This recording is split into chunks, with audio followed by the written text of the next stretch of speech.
আমাদের সব multiplex confirm করা ছিল, গান হিট করছে না করছে নট লাইক দ্যাট। আমাদের সাথে মাল্টিপ্লেক্সের লম্বা একটা সম্পর্ক। জাজ মাল্টিমিডিয়া বছরের সবচেয়ে বেশি ছবি রিলিজ দেয় অ্যাজ এ ডিস্ট্রিবিউটর। আমাদের অল মাল্টিপ্লেক্স বাংলাদেশের বুক করা ছিল। আমরা সিঙ্গেল প্লেক্সে যাবো না, সিঙ্গেল প্লেক্স আমরা সিঙ্গেল প্লেক্স 2-4-5টা হল পেয়েছিলাম, আমরা যাবো না। আমরা সিঙ্গেল প্লেক্সে যাবো, মাল্টিপ্লেক্স ফার্স্টে রিলিজ দেবো। বাট আমাদের একটা হইলো, গতকাল আমাদের ডিসিপিটা রেডি হইতে হতে আমাদের টেকনিক্যাল কারণে ডিসিপিটা রেডি হইতে হতে রাত 12:30 হয়ে গেছে। যখন রাত 12:30 হয়ে যেত, তারা রাত 9টা-10টা পর্যন্ত আমাদের নক করছে, আমরা দিতে পারি নাই।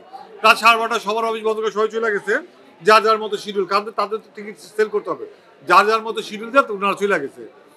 তো 12:30 যখন রেডি হয়েছে, তাদের ফোনটা কাউকে পাই নাই। সকালে উঠে অনেক কথাবার্তা বলে ঝগড়া দিদিরা 2টা হলে দিতে পারছি, এটা দেওয়ার কথা না।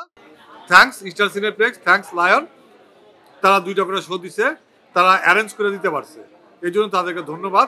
আশা করি 2-4 দিনের ভিতরে সব মাল্টিপ্লেক্সে চলে যাবে। না, হলটা না পাওয়ার কিছু নেই তো, আমি তো বলছি আমি মাল্টিপ্লেক্স থাকবো, আর মাল্টিপ্লেক্স না পাওয়ার কিছু নেই। মাল্টিপ্লেক্স আমার সবসময় চলে। মাল্টিপ্লেক্স আমার সমস্যা ছিল, আমি আপনার মাল্টিপ্লেক্সে জিজ্ঞাসা করতে পারেন।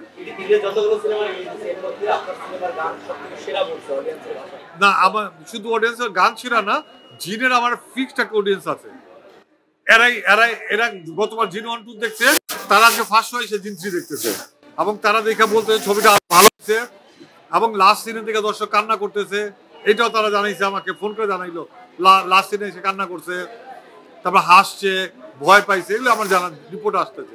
তো জিন 1 এবং 2 হচ্ছে অনেক বড় হয়েছে, অনেক বড় এবং ভালো সিনেমা হয়েছে, এটা দর্শকের রিভিউ পাচ্ছি, আমরা খুব খুশি।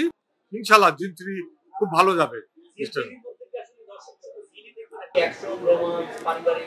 আমাদের জিন 3 ভিতর হালকা রোমান্স পাবে, মিষ্টি একটা রোমান্স পাবে, পারিবারিক দৃশ্য পাবে, মা ছেলের সম্পর্ক, বাবা মেয়ের সম্পর্ক, তারপর হরর পাবে, কিছু হাসি, কমেডি পাবে, কিছু কমেডি আছে, হাসি আছে, কান্না আছে, দুঃখ আছে, কষ্ট আছে, সবই আছে। খবরের কাগজ, নিখাদ, নির্ভীক, নিরপেক্ষ।